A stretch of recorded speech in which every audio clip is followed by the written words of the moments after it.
Inge Hunter, welcome to the Grind Diaries podcast. When you come from where I come from, so I was literally have £4 a week to live on, living in a homeless shelter, underneath prostitutes across the door from drug dealers. Like, at that point, anything above that is pretty cool. Marched into a sort of council office and then suddenly marched up the steps of a homeless girls' women's shelter in Cambridge. Everyone assumes homelessness is such a destitute time.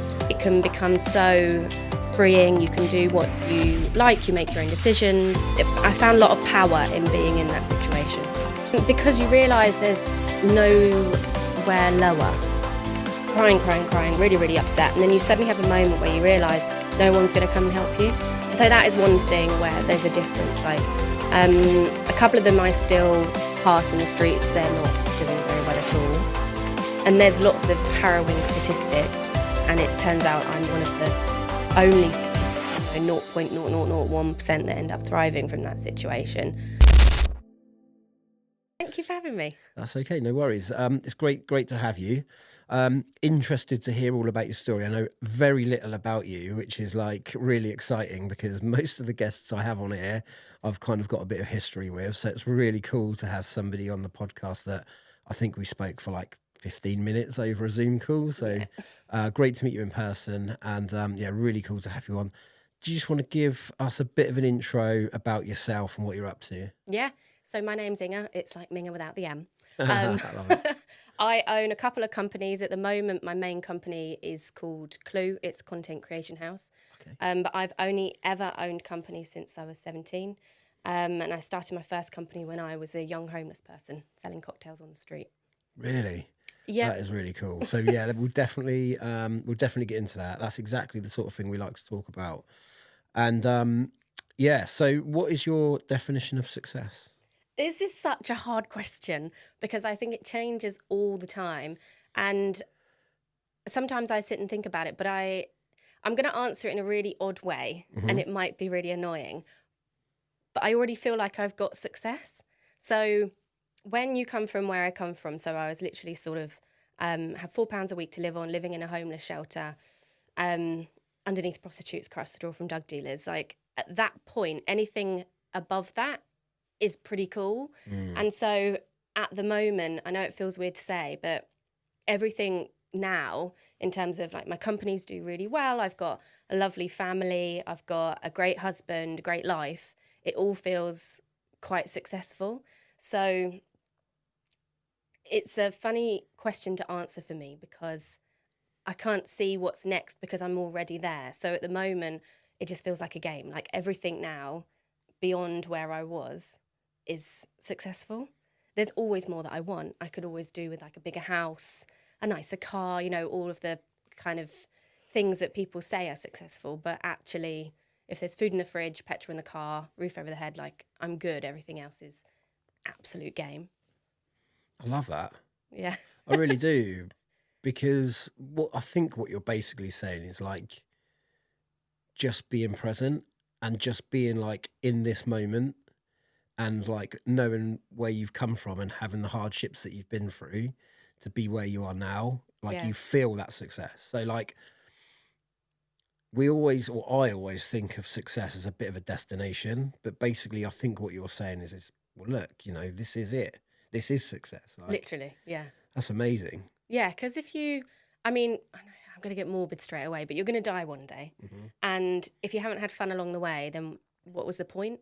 And I feel quite lucky that I got to a point in my life where I realised quite quickly, this is as bad as it could be. And so if you know how to survive in this bit, everything else is just absolute game. Like, it's a play. You can just go and do whatever you want. So I make sure that every day, even if I don't necessarily feel successful in that moment, like I've just come off the back of being quite poorly for a couple of weeks and I didn't feel successful when I was poorly, but every day at least I know that I've done that day and I've had fun on that day, because you never really know what's going to come. So it's all about having opportunities to be present. I think that makes me feel successful. I like it. I mean, it's such a good way to view things, and I think I'm guessing, and again we'll go into your past in a bit more detail if that's okay in a minute, but I'm guessing you have used that massively to your advantage, would you Yeah, say? I think so. When other people are looking for the next bit of success, like the next house, the next car, especially in the circles I work in, like entrepreneurial business ownership circles, everyone's always got a number of staff members that is a level of success, or a turnover that's a level of success. And you have to have those things to run a company. But if you're not competing at that, then you're actually competing at having fun and like communicating what you do to people and really enjoying the work that you do for your clients, instead of trying to reach some arbitrary goal that just honestly just keeps getting further and further. The more successful you become, there's always more successful people. So as long as you're having fun, in which in the day and in the present moment, then like, other people can't compete with that. And I guess when you're, when I, from my own perspective, seeing success as a destination, like you say, you're constantly chasing something. You're always like, oh, I'll be successful when I get here. But knowing that when you get there, like you say, there's going to be something else to chase. Always is. Like owning businesses since I was 17. Like I'm not very old, I'm 34, but I've been in business a long time, which means I've had lots and lots of years of maybe if I had a person, or if I had this thing, or if I had that client or whatever, and you just honestly, it's exhausting. And so yeah, learning that actually everything that you're doing now is successful and it's cool and it's fun, and if it all went to shit, I've had a great time. That's how I really measure cool. it. So practically, how do you, because, I'm assuming as a business owner that you've got that kind of competitive, you want to strive to do as best as you can. There will be kind of targets in your mind and places that you want to take the business. How do you, like, practically, how do you kind of remind yourself of your success when things don't go the way that you want them? They always go the way. I'm going to sound like a right knob. Really? So, I don't know if other people have. In my head, I can already see what's going to happen in my business in my head. So it's everything that I do is only acting out what I already know is going to happen. And I know that sounds mad, but so when I don't necessarily achieve a target, or where I don't necessarily have an outsider view of what is successful, and I have to kind of measure what's going on, I only really need to look back at where I was before. So I do a lot of, like time hopping on your phone. It's not even an app anymore, or on Instagram, you go and look at like, where were you a year before? Where were you 2 years before? That kind of thing. I like to look at those points to remind myself, if that in that day I'm not feeling like I've achieved much, where I've come from, or even 2 weeks ago. A lot of the time with my team, we'll sit and say, instead of thinking about forward targets, we'll sit and say, right, okay, let's look at where we were 3 weeks ago and where we are now, or 4 weeks ago where we are now. And I do like to move very quickly, and I put a lot of pressure on my team to move very quickly, but we review by checking where we were and where we are now, and then where we were and where we are now, instead of thinking, where are we going to get to and how are we going to get there. It's so simple, but it feels like it's quite a unique way to look at things, because I don't feel like many people do look at things in that way, especially like, businesses that, I've been involved in, and business owners that I've spoken to. It's always about kind of looking forward. Yeah. I think it's quite rare for people to kind of look backwards and be like, we've done all right here. So, like, where did that come from? Where do you think that kind of... I don't know. It's just more motivating. Like I have a board and I have targets, and, I have budgets, and I have to create big plans for the business that we review in board meetings. And it's always, I find it so draining. I have to, because it's a part of the way that the company structure's set up. But it's not motivating. And for a long time, I've realised it's not motivating. It definitely doesn't motivate me. And I think it comes from competitiveness, but being competitive with myself and making sure my team are competitive with themselves. Like if you can see someone running slower than you, like you, or someone that's just in your periphery, you're going to run faster. Whereas if, I don't know about you, but if I'm running a race and I see someone that's, I don't know, 20 paces ahead of me, it doesn't motivate me to go quicker. It motivates me if I can see someone right here. Right. So I'd rather sit and review that just behind, are we quicker, rather than thinking about that person in front of me. Yeah, it's really interesting.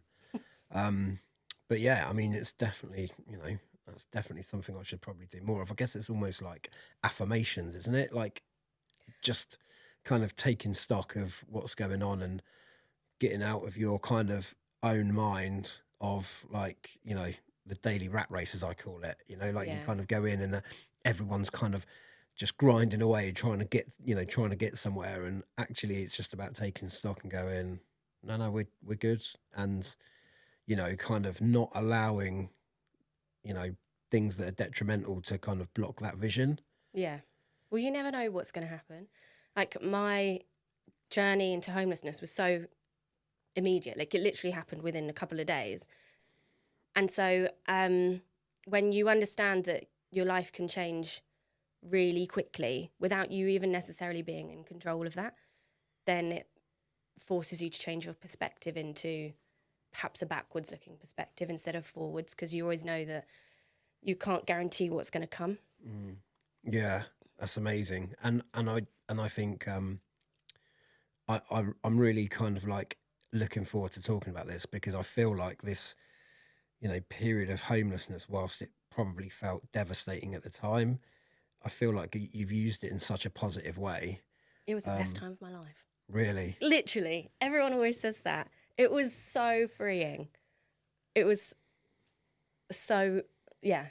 Sorry, jumped in there. No, not at all. No, I mean, it's great. Let's go back and yeah, if you don't mind kind of telling us like, how it all kind of started and what led to the homelessness, and then we'll talk through that period. Yeah, I don't really go too far back because pre-homelessness is always messy. You don't get there without, messiness.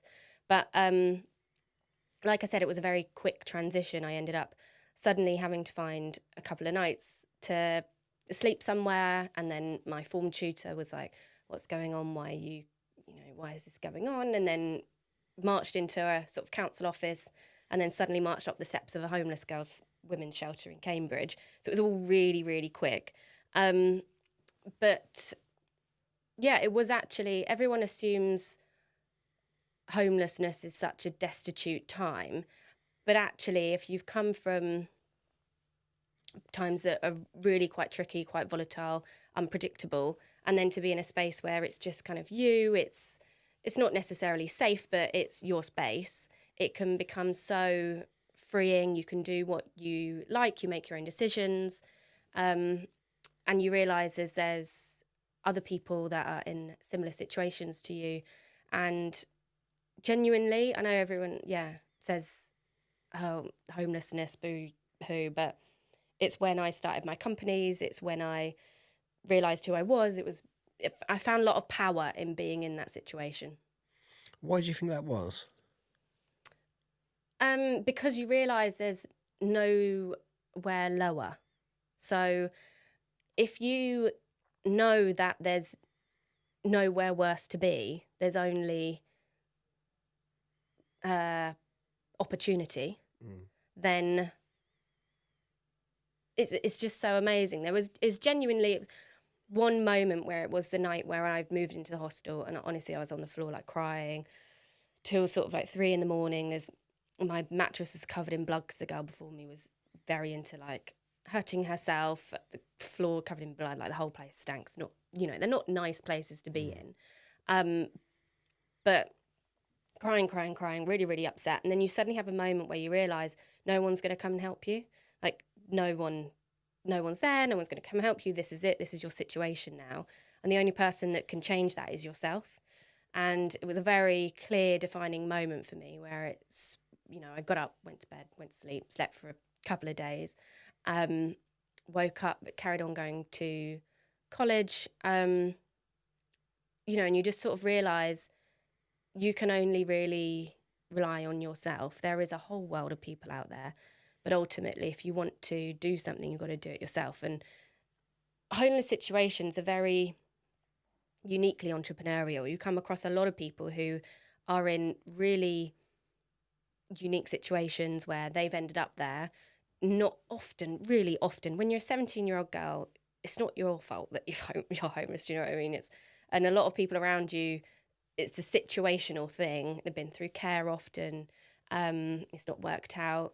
So you're around a lot of people who are actually very self-sustaining, very self-fulfilling. You sort of navigate that in different ways, and there are obviously nuances for mental illness in those situations. But it's actually really empowering being around people who are just completely in control of their own lives. What were the people like that you kind of met in that environment? Were they like in a similar space to you, or is it like completely different stories? You don't really talk about stories. I don't know if it's a little bit like prison. Like, you don't really ask people how they Okay. get there. It's just not really done. No, mine was a only girls hostel. Everyone there was under 18. There was 12 bedrooms. But everyone, so I don't really know, and there's lots of opportunities there for vulnerability, and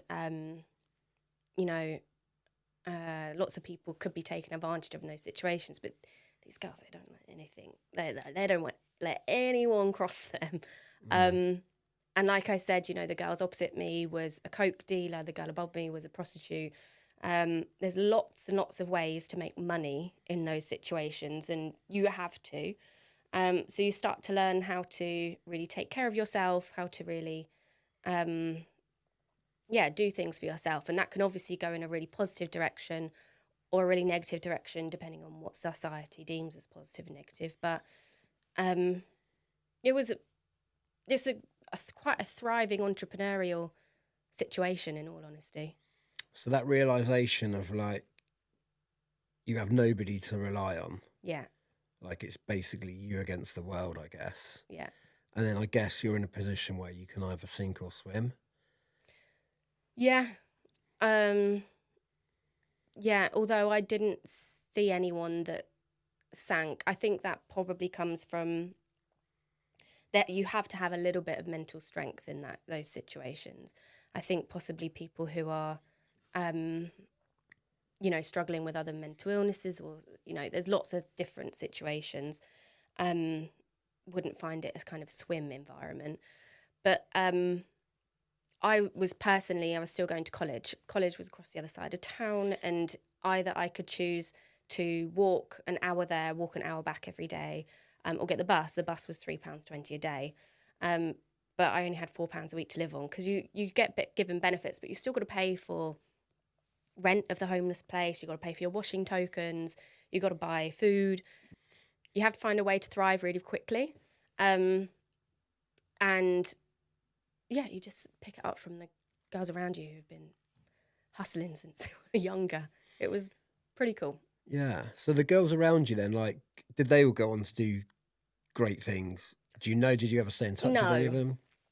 So that is one thing where there's a difference. Like, a couple of them I still pass in the streets. They're not doing very well at all.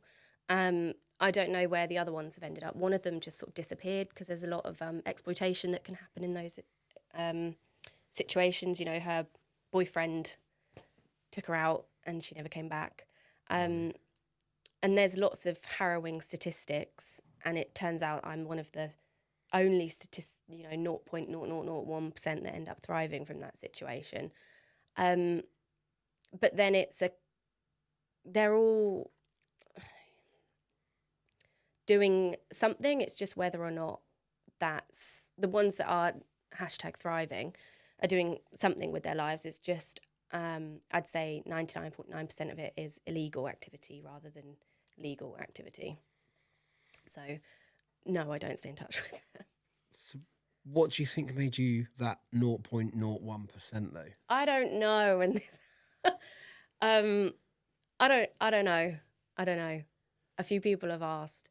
I spent a little bit of time researching it once, going through it with my therapist, because there's also a bit of guilt, I suppose, when you're surrounded by girls in that situation. You get to know them and stuff, and you realise that they're still there or haven't thrived in the same way. But honestly, I've got no idea. I could have made money in lots of different ways. I chose to make money by selling alcohol on the street instead of selling drugs on the street. How did that come about? Well, everyone knows how to get alcohol when they're under 18. And in Cambridge, you have these, I don't know if you've ever been to Cambridge, there's May balls. So Cambridge University hosts these huge May balls every year. They are the Trinity one, St John's one's like one of the biggest parties in the world. And you have all these people queuing up the street. So it costs, the tickets are like £500 each. You have to be affiliate of the uni to be able to get a ticket, but they have to queue up before they go in. Everything's free inside. And I remember sitting, and it all came out of jealousy. I was, they were all like done in their glad rags, looking amazing, queuing to go in. And I'm sat on this wall near this place called the Round Church, watching them all. And like a sport, you know, watching all these sort of posh people going in. And I'm thinking, that's so unfair that those fuckers get to go in and I can't. And so I knew how to get alcohol, and I decided I was going to make money out of them. I was just like, if you've got money, I'm going to make money out of you. And so I got alcohol. I shake up Long Island iced teas, put them in shitty milkshake containers, and go up and down the street in the queues and say, it's going to be like at least an hour for you to get in. I've been up and down this queue. Like, do you want a drink? And sell them Long Island iced tea for £15. And then I'd be like, don't you want to get your mate one? And then I'm like literally going up and down these queues selling cocktails. Then afterwards I realised, this works quite well. So then I went into the queues outside of nightclubs. Cambridge is one of the only countries in the UK where you can legally drink on the streets for some weird uni law. So it wasn't that much of a problem. Well, no one caught me anyway. But yeah, that was how I did it. And it just carried on from there. So where does that, I'm just trying to kind of, you've got all of this stuff going on around you, like all of these women that are doing kind of illegal activities.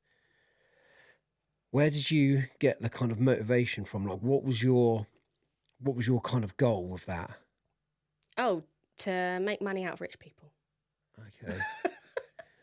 I don't know. No one's really asked me it in that way, but genuinely it was to make money. Firstly, I had to make money because I wanted to keep going to college, and I couldn't keep getting the bus because I was, one day's bus was £3.20 return, and I had £4 a week to live on.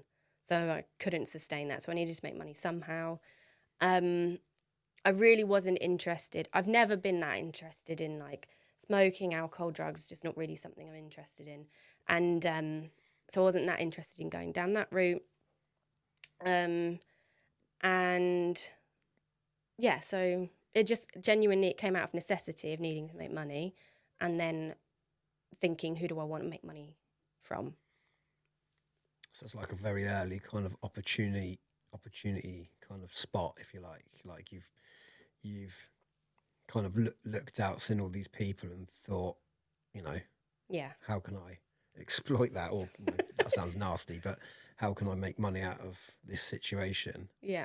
So where did you go from there? Like what, assuming that the selling alcohol on the streets was kind of your kind of foot up, I guess. Mm-hmm. Where did you go from there? Into mobile cocktail bars. So really, yeah. So I turned 18. I got my liquor license, and the people I was getting alcohol from, I then used to go around the bars in Cambridge and say, "I can have a sale or return sort of deal on your alcohol." So anything that they weren't selling, or they'd buy in extra bottles for me, and then I'd give them back, or pay for what I was using basically. And a lot of the bars in Cambridge would get requests over the bar, can you come and do my 18th? Can you come and do my wedding? But a private function. And the bars just weren't interested. So I used to go and just pick up any of, they'd write down inquiries they'd get, and I'd go and do them. Bought this massive steel bar off of eBay. It was really fucking heavy. And I'd just rock up and sell cocktails, but yeah, legally and at events. Because the markup on cocktails was so ridiculous then. I could make a Cosmopolitan for 16p and sell it for £12. So, you know, you can't do that now because the tax has gone up and that. You can still make a good margin on wet, but... So were you still in the shelter at this point, or did you kind of No, moved on so from when that? you're 18, you get kind of kicked out of those kind of places. Right. I think it's a bit older now, 21 often. But no, so I had to find somewhere to live. So I bounced around quite a few places, you know, people's sofas, people's friends' houses, and, you know, well-meaning people who'd be like, you can come stay here, but it wouldn't really work out. But my friend at the time, who's now my husband, I rang him once because I was staying with this one person who was a friend of someone I'd met in the hostel who was like, you can come stay with me. And she was charging me £400 a week, sleep on her couch. And I was, yeah, I was sort of a month into this, maybe 6 weeks, hadn't paid a single penny of rent. And it starts, you end up in these situations where they start to be like, you know, we know how you can pay for this. You know, right. And so I rang up my friend. I said, I really need somewhere to stay. It's literally just 2 nights. He was like, yeah, you can stay at my house. It's fine. And between his mum, he was at uni, but his mum picked me up, took me back to their house. And in between that car drive, she was, you know, I'm like, no, don't worry. I've got somewhere sorted for rent. Da, da, da, da. Yeah, I think she kind of noticed that I probably needed something a bit more. And by the time we got there, she was like, no, you're not leaving. So then I stayed there for pretty much ever. And that was like my base. And so I had that, which was really, really cool. Wow. Yeah, because that is like, I think you've just explained it, how, you know, people that I guess you were deemed as vulnerable with nowhere to kind of stay, and then people are now trying to take advantage of that fact. Do you get the feeling that that person that allowed you to stay there knew you wouldn't be able to pay? Oh my, yes, it's a thing. Yeah, definitely. No, definitely. So whatever happened with that, did you ever Oh, I don't know. just legged it, basically? Literally, like, yeah. Don't know. I haven't come across them since. Blimey. Yeah. So then you move into this house, and I guess this gave you some real stability. Yeah. And then what happened next? Like you started up your mobile cocktail bar. Yeah, so I was running the bar. They encouraged me to go to uni. So I, they just sort of super supported it. I think at the time, the lady who took me in, so my husband's mum, now my mother-in-law, was interested in fostering anyway, and she'd sort of noticed me and sort of picked me up. And so just really gave me a base from which to go from. They encouraged me to go to uni, so I applied. I went to Kingston, but my business was already thriving in Cambridge, and so I was always kind of back and forth, and I wasn't really that interested in my degree. But did 1 year, came back to Cambridge, and my business was thriving, decided to change my degree and did business management and marketing because I thought it would help. Turns out it doesn't, but went to Anglia Ruskin, which is like the Poly in Cambridge, and finished off my degree there while I had the business. And then in the second year, I fell pregnant with my firstborn. And so I had business, uni, baby. Came out with a first though, and just sort of carried on. But if I hadn't had that base of my mother-in-law's house, yeah. Yeah, and it's a brave move, isn't it, from her? Because did she know you before? Well, yeah, I'd been friends with her son, so my husband, since I was like 14. He would have been my best friend for a long time.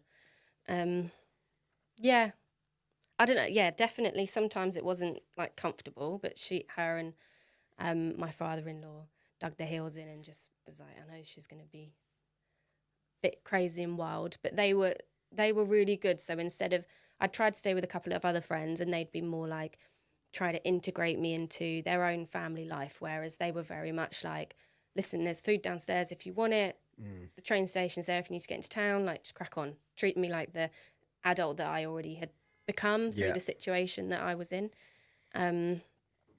But yeah, that base made a big difference to what I was then able to achieve.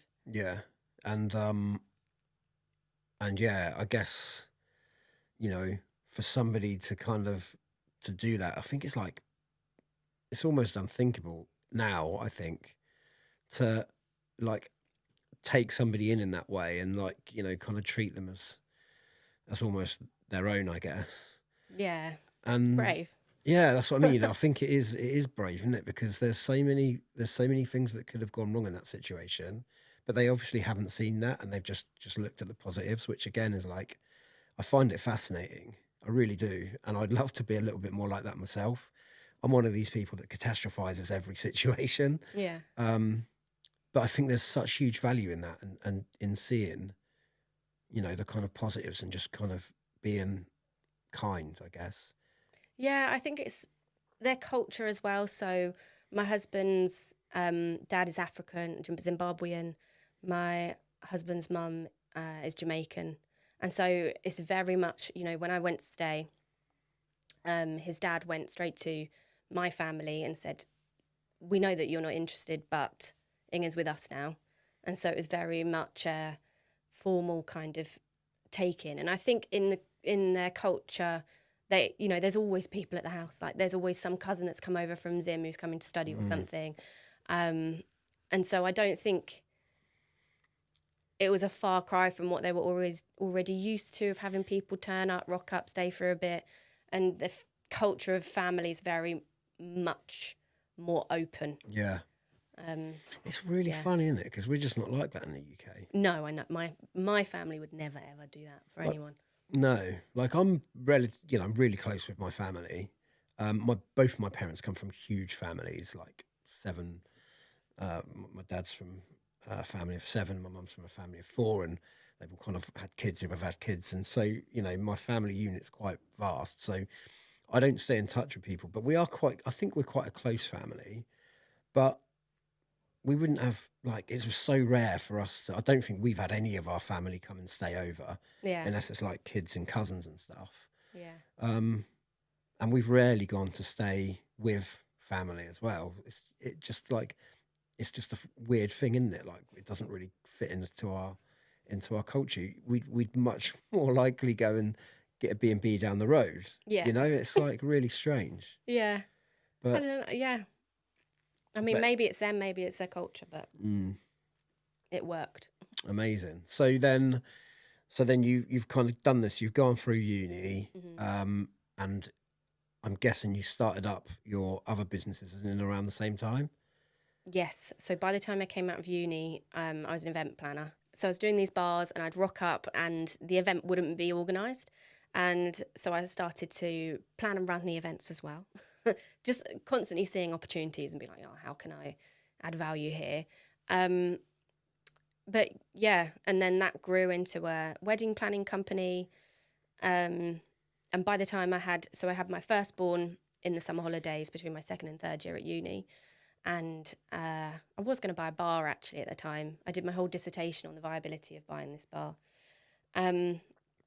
But finished uni, was doing event planning, turned into wedding planning, which isn't a far step and a jump. No. But I used to get quite wealthy people booking in for weddings, you know, oil broker's daughter, they drop like $500,000 on a wedding. Yeah. And I picked them all up through Instagram. And by the time I had my second born, I had a cesarean. I was in hospital, had taken my laptop. It was a planned cesarean because I had a wedding. And this girl rang me up and she was like, I can't decide between duck egg blue and baby blue for these cushions. And she was buying 250 of these cushions, seat cushions, which were all just going to go in the bin after. That's the kind of wedding like level it was. Jeez. And I had my baby, cesarean, laptop out on hospital bed. I was like, what the fuck am I doing? Yeah. She was a lovely person and she knew that I just had a baby and stuff. But at that point, I was like, nah. How did I go so far to help someone spend it was going to be so much money on duck egg blue or baby blue cushions. I was like, I'm not doing this anymore. So that was my last wedding. But at the time, I already had people in the industry asking me, how are you picking up these kind of clients? Because everyone wants those kind of clients. So I'd started consulting as well on how to grow your businesses through social, how to use Instagram in particular to leverage marketing. And so it just grew from there. So then I had consultancy, and then that's kind of grown into what I've got now, which is Clue, which has been going nearly 2 years now. Content creation house. And that is just based around social media, is it? Yeah. So like all of this has kind of come from the kind of illegally selling alcohol on the streets of Cambridge, and it's just kind of developed on and it ended up in this place. So I'm really interested to kind of like understand like the lessons, because obviously it's one thing going out making a bit of money, but it's a completely different prospect of building a business and actually employing people and doing all of those bits. Where did you learn all of that? All the lessons from failing, I guess, from getting it wrong. So the first very important lesson is learning how to sell. And I got that from genuinely selling cocktails on the street. So the only thing about making big money instead of like little money is figuring out how you communicate what you've got. So there's a difference between telling someone like, oh, here's a cocktail, and telling someone, listen, you're going to have to wait an hour in the queue for this. Yeah, it's a manky cocktail. Yeah, it's in a milkshake carton, but you and your mates want one. You know what I mean? There's a big difference between serving a product or a service and selling a product or a service. And so really understanding how to manipulate people into buying something that you've got is very important. And that is the big difference between making big money and little money. So I was on a panel the other week because I've raised equity in the company, lots of different people in this. I'm sat next to someone who's raised 69 million in their company. I've raised like 600,000. And a question says, why are there so many people who have started up companies and they can't raise money or they can't sell anything? And everyone's answers in this panel was really like, oh, you have to have product market fit, or you have to understand your cash flow, or you have to da-da-da. That's all absolute bullshit if you can't physically communicate either to an investor or to a client or a customer what it is that you've got in a really sort of roundabout way that will make them want it and feel like they need it. Kit Kat, have a break, have a Kit Kat. Like, why do you buy Kit Kats? Like, it's all very, learning how to do that is very important. And I learned that literally from selling cocktails on the street. Beyond that, the lessons come from failures, like being, slapped in the face with, like, oh, here's a massive fucking tax bill. How are you going to pay it? Okay. Or here's 20 members of staff. How are you going to pay them? Or, things along the way. But, or really disappointing someone because you've really let them down in your service. Not intentionally, but, the only way that you can understand how to grow business is to grow business. Yeah, it feels like it's all very, very emotional. Even like the failures, the letting people down, but also the sales element as well.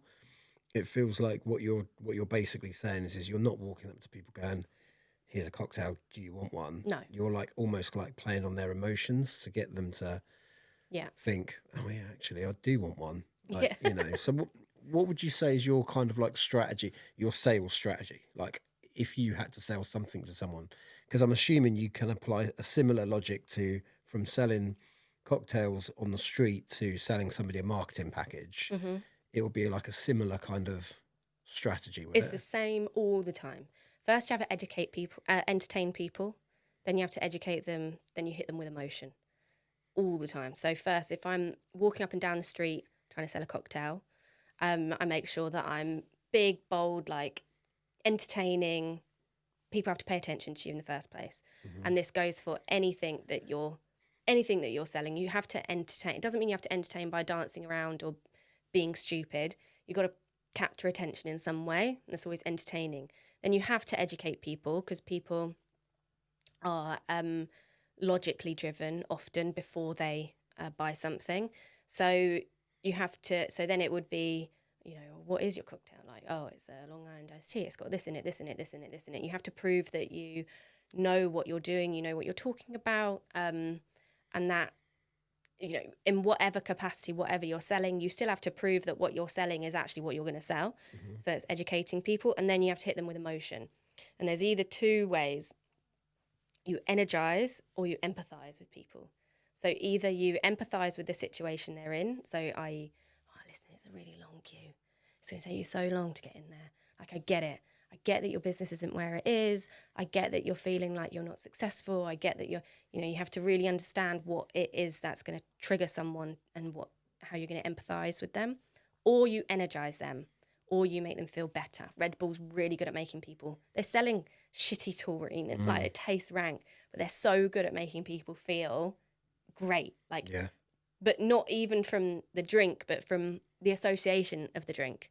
Like, yeah, I'm Red Bull, yeah. Yeah, they're selling a feeling, aren't they? They're not actually selling a product. Yeah, so even in the queue, like selling cocktails, either it's empathize, like, oh, the queues are really, really long, or it's energize, like, oh my God, you're going to have such a great time. Should we get it started now? Oh, yeah.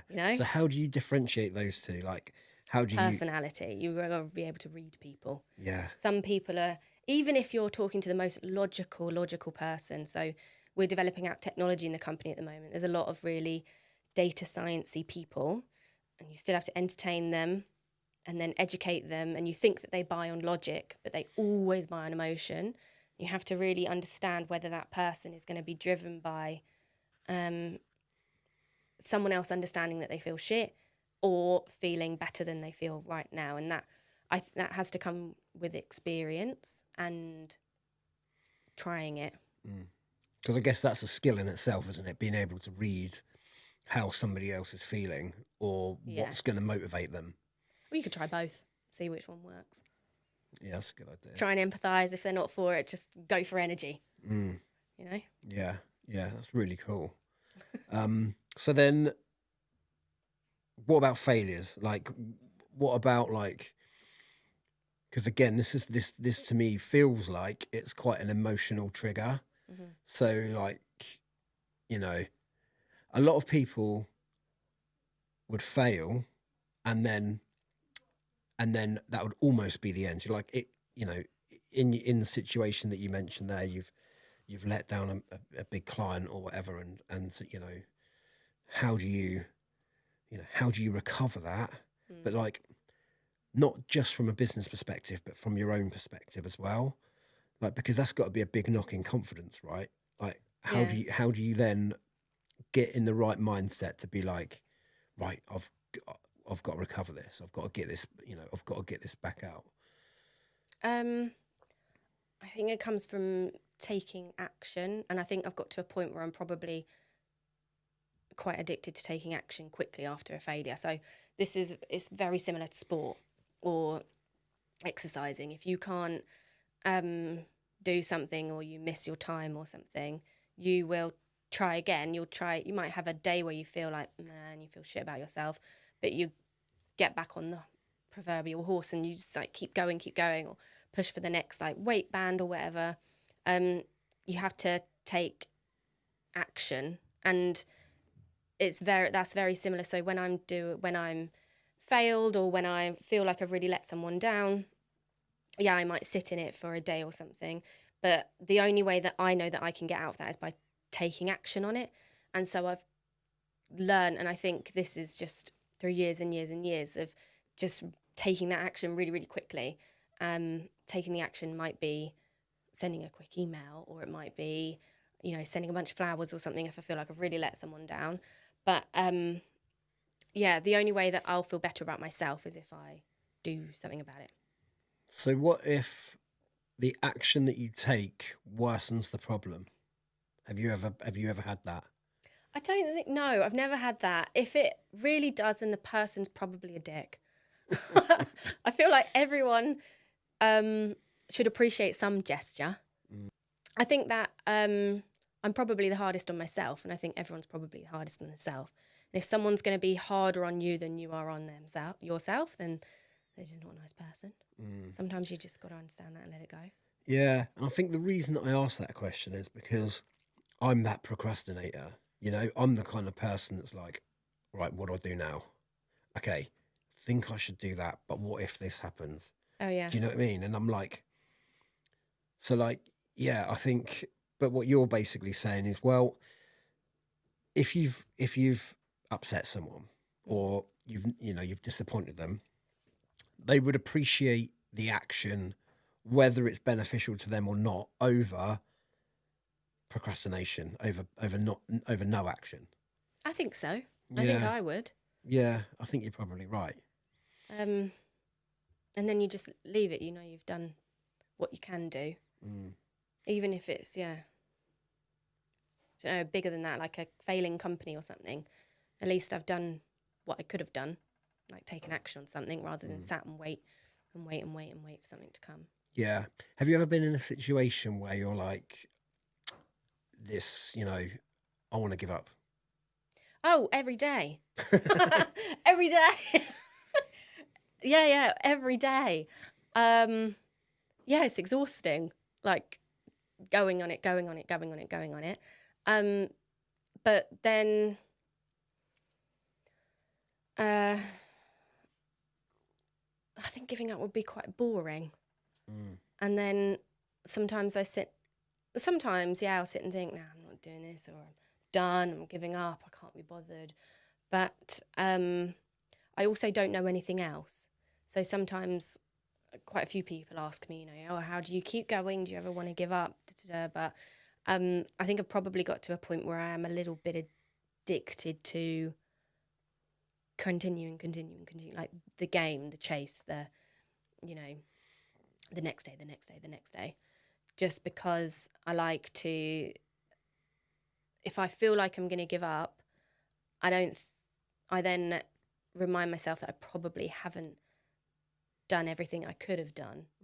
And I always think, if this was to stop tomorrow, whatever it was, like I'm in love with my businesses, but if it was to stop tomorrow, would I have genuinely been happy with what I'd done today? And often if I'm feeling like I want to give up, the answer is no. Like I wouldn't have completed it. Like my worst nightmare is having a company fail and me knowing that I didn't do my all, or like a relationship fail, like a friendship fail, relationship, or something not work out, but knowing that I didn't do everything that I could have done. Yeah. So there's an element of like consistency to this, isn't there? Like when you're waking up on the days that you really, really, really can't be bothered, and you're like, you've got a horrible day ahead of you, and you'd rather just like, not do it. Yeah. Like what keeps you, what gets you in, what motivates you to kind of get you in and I think at this point, if I really, really don't feel it, what motivates me is responsibility. So I have a team, I have a board, I have a company, I have clients. If I don't feel it and I consistently don't feel it, I'm going to let down more people than myself. If it's just me, then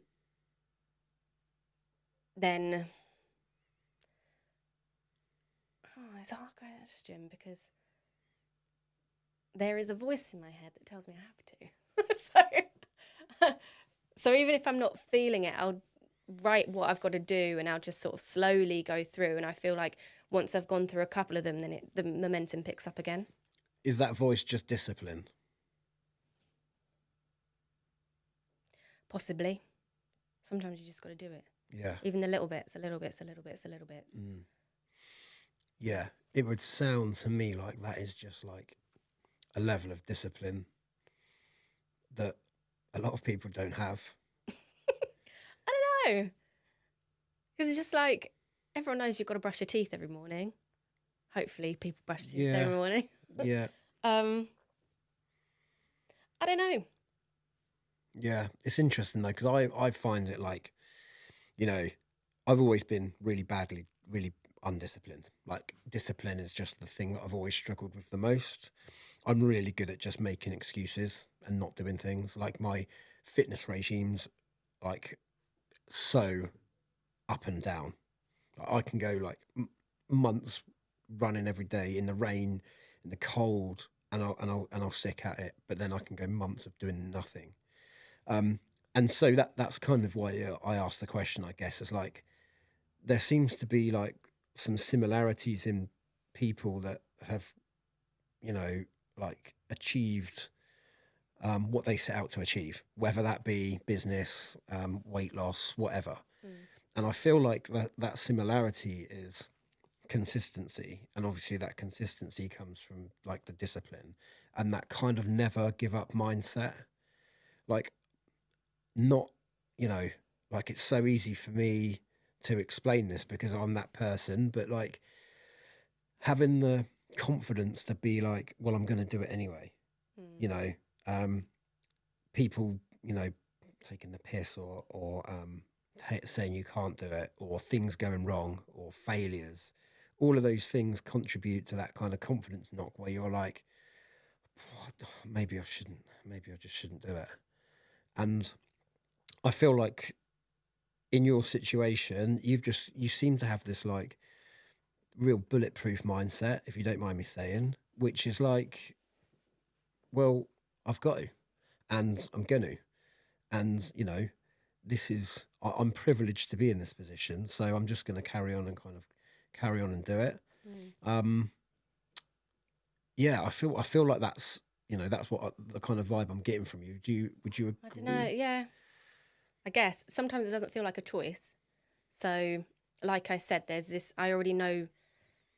Like, there's already a vision Mm, in my head of where it's gonna be, what it's gonna do, the impact it's gonna have, and I think if I, in particular, with the company that I've built now, I have a very strong sense of if I don't do what I'm supposed to be doing and what the vision is that of what I'm going to do, then I will be like letting people down.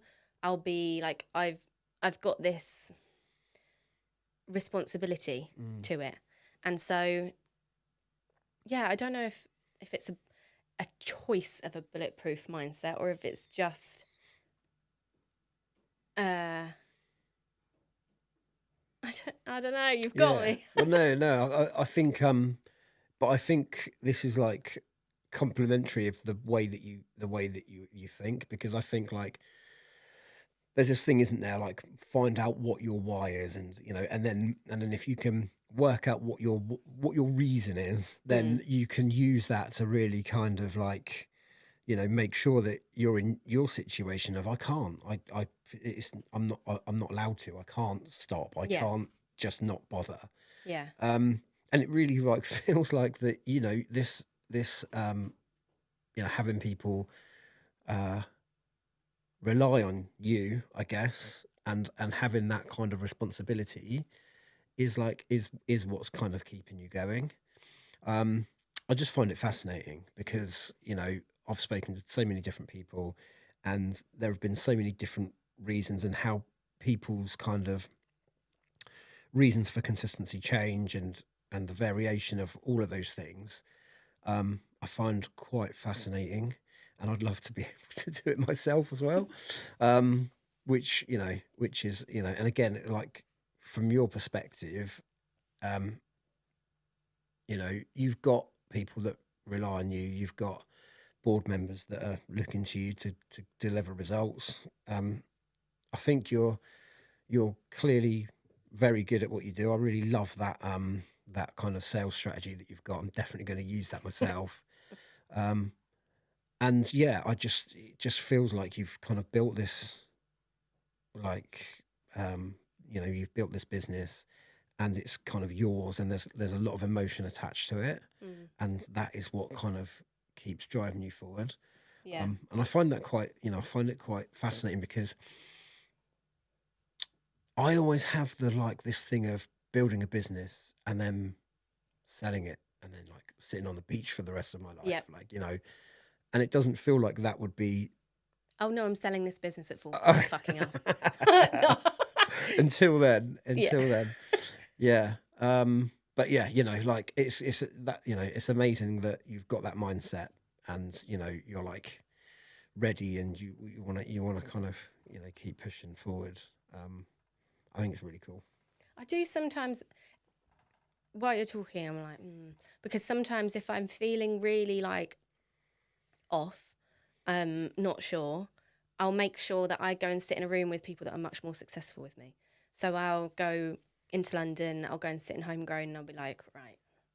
And whatever I'm working on in this tiny business of mine feels absolutely minuscule compared to the people that are, solving localized crime or, you know what I mean? So sometimes, yeah, if you need a way to like hit that, sometimes going and spending time with people who've got bigger problems makes yours feel smaller and more achievable. Yeah. So you're saying, like, if you feel overwhelmed and you're like, you basically kind of go out to put that into perspective. Yeah. And then you're like, oh, well, this is, Yeah. no one's going to die here. So Yeah. it's really interesting, actually, because it's one of the things that I've picked up. So I've worked for some fantastic people in my career. And what I think I've been quite good at is picking the good and bad out of the people that I work for. So that helps me to be a better leader in my industry. And one of the things that I definitely picked up from one of the guys that I worked for was that exact thing. Look, you know, no one's going to die here. Yeah. What is the worst that can happen? Stop. Because as I said to you before, I'm a bit of a catastrophizer. Like, I'm like, oh no, this is, I'll let a small problem really, kind of affect me. And that I use that all the time. And even, with football, like I'm a football coach. I even use that analogy with the football team. I'm like, look, boys, no one's going to die. Yeah. Just go out and play football. Yeah. And I find that really empowering. And I think like that's sort of similar to what you're saying about just having a problem and then looking around at other people thinking, it's not that bad actually. Like, and then that enables you to kind of deal with the problem. Yeah, definitely. Yeah. Cool. All right. I've got some questions for you, if that's all right. Some Yep. little quick fire questions. What three things would you say if you had to like put your where you are now down to three things? What would those three things be? I should have prepared. Number one is definitely knowing how shit it can be and coming back from it. Sometimes I think, yeah, even if being homeless is such an extreme example, but if you can think of situations you really don't want to be in and make sure you're not there again, like I'm definitely grateful for that situation. Number two is being surrounded by people who genuinely support you. So like my partner's parents who really supported me when I was young, but now, I have mentors, coaches, advisors people on my board, my investors, like they genuinely support me, interested in what I'm doing, definitely that. And number three, like knowing it's a game, like just knowing that you really can't have that much of a bad impact unless, there's people in prison for a good reason, but in our day-to-day normal life, you really can't do much wrong. So have fun with it, like play, see how far you can push something, and give it a go. Yeah, that's a really good point. And I really like especially the third one. Yeah. Because it's quite powerful, isn't it? I think we get so caught up in situations that it feels like, it always feels a lot worse than it actually is. Oh, always, yeah. So, the other thing is as well, is that I feel like that third one is what prevents a lot of people even starting because they don't realize that it's just a game and they think of it as like something that's really serious. And obviously, if something's really serious and it doesn't work, then it's going to be highly detrimental. Yeah. Whereas actually, if they think of it as the way you're thinking of things, it's just a game. You'll lose. You're Yeah. going to lose. So, go and play. Yeah. And then eventually you'll win. And when you win, it's going to be great. As long as there's not too much on the line. Don't go getting like big debts out to play. But yeah, definitely. Would you change anything? And if you would change anything, what would that be? No, I wouldn't change anything. I've got a good life, good family, good business. And a lot of the time I think I'm only here because of what's happened. And if anything had changed, or if I'd had an easier time, I don't think anything now would exist. So absolutely not. Yeah, I knew you were going to say that. To be honest, just from the conversation, it's like it's really impressive how you've made so many positive moves off of what most would deem as a really negative situation. I think that's really powerful. So yeah, I knew that was going to be the answer to that one.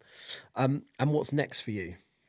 Like I said, we're developing out technology. So my big goal at the moment is take Facebook down. I am fed up. I do have a content creation house, which has come off the back of consulting, which we've touched on. The whole point of setting up the content creation house was because to be able to compete now in a marketplace online is ridiculously hard. You have to create mini adverts every time that you create a social media post. Like, you can't just post a selfie anymore, really. No. So I set up Clue a year and a half ago to do it for people instead of telling people how to do it. And very quickly have in the company started developing out technology. So it'll be finished in January. And the technology analyzes vast amounts of social media data and tells you exactly what to post, because everyone gets worried about like the algorithm or, there's huge amounts of resources that go into making social media posts. And all it does is make it harder and harder and harder for people to set up businesses, for established businesses to compete. The resources, even to make this podcast, you just have to spend loads of money, loads of time to get it done. And it's just not fair. So the technology breaks down all of the should I, could I, would I's, and just tells you exactly what to say. Like, if you want more click-throughs, make this post. If you want more reach, make this post. I want to be able to turn around when I'm 40 and be like, Mark Zuckerberg, I'm the reason why you've lost a shit ton of money in advertising spend, because you just keep making it more and more expensive and more harder for businesses to compete. So at the moment, that. So this would be a piece of software, I guess, that would it work with the social media platforms? Yeah, so it hooks into all of your social medias platforms, pulls all of the data, every piece of historical data. Also then does what's called social listening, so scrapes lots of data off of social media to analyse it, like what your competitors are doing, what's trending, all those kind of things. Analyses all of the information and tells you what to do. So at the moment, you would probably, if you wanted to achieve it, you'd have to pay data scientists, probably have to have a good 8 or 10 of them, a couple per platform, paying them a good 200 grand a year to really understand what to post on social media. Mm-hmm. Social media is now the only way of really marketing your company. Especially everything has to come from your organic social media. And it's just so much guesswork involved. There's no one who's a social media expert. Some people are good at it, naturally good at it. But no one really understands what works because no one really checks the data properly. So my software analyzes all of the data and tells you exactly what to do. So you sort of talk to it. It's sort of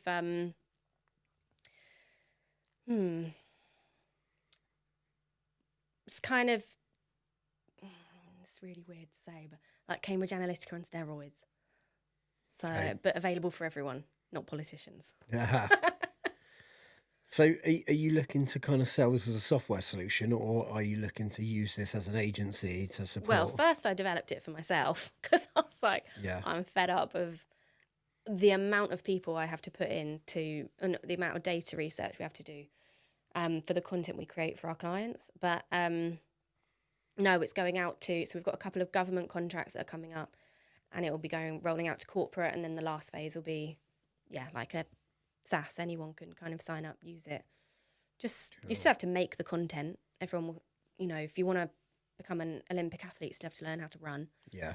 But understanding what could make you better in the meantime without having to spend shit ton of money and shit ton of time would be great. Yeah, 100%. Well, I could definitely see the value in that. And, the way the world's going at the moment with automation, and I work in a similar-ish industry in that we're constantly scraping data to find out, what the trends are. How do we kind of, manipulate our content to do that? And I think one of the things I found most difficult with this podcast is the whole kind of social media aspect of it. I'm not big on it at all. I'm not, I don't try to be. Everyone finds it hard. Even the people that look like they're doing well, Stephen Bartlett, Alex Mosey, they are paying around about between 300 and 500 grand a year in salaries to people to sit and do it. And we're trying to compete, and they don't even know what works. No. They like to say they do, but yeah. And I find it and I guess a lot of companies are going to be like this with the kind of social media aspect of trying to put content out there that doesn't get engagement, and you keep trying and doing the same things. Yeah. It doesn't get engagement. And then you go, oh, what's the point? This just isn't hitting home with people. Yeah. But actually the reason is it's just not getting in front of people. Well, yeah, there's lots of reasons, which is why what my technology does. But I mean, even for bigger companies, so one of the ones we're talking to at the moment, they had 17%, their just engagement marker was down 17% for 2 weeks, cost them 1.78 million. Jesus. Yeah, whereas if they could understand why and be able to create content that would avoid that, then that would have saved them 1.78 million. Wow. So it's not just like the smaller companies who get to a point where you're like, nah, I can't be bothered. It's bigger companies too who are pouring huge amounts of resource into it. You used to be able to pay on your Facebook ads, you could pay 11p and it would get, you definitely get click-throughs, definitely get acquisitions through it. And now that same ad won't cost you 11p anymore. It'll cost you £2.20, and which is a huge markup. Yeah, massive. Yeah. So my technology sort of cuts the bullshit out. So like, right, do this.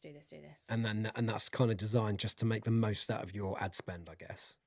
You don't. No, it's not just ad spend, like organic content. Oh, really? Organic as well? Yeah. Oh, amazing. Organic first, yeah. So that nobody has to pay Facebook any money. I think they're done. Yeah. Take them down. Amazing. How can people find out more information about this stuff? That's all on the company. So that's Clue content everywhere. Clue, like nobody's got a clue how to do it. Content. And then me, Inge Hunter, everywhere. Brilliant. It's been amazing talking to you, and I really appreciate you taking the time out of your day. I know you got a busy day of bits and bobs that you're up to this afternoon. So I really appreciate it. I think your journey has been amazing, and I think that this is going to really help to inspire people, which is exactly what I want this podcast to do. Coming from where you've come from, having the mindset that you've had to crack on and be that kind of 0.01%, I think is it's really, really inspiring and motivating. And, I think people are going to take a lot from this. Thank you. Thanks for having me. No worries. Thank you very much. Yo, check it out. It's the Grind Diaries podcast where we share all our hustling stories. Yeah, from the struggles to the grind, we spill it on the mic, so sit back, relax.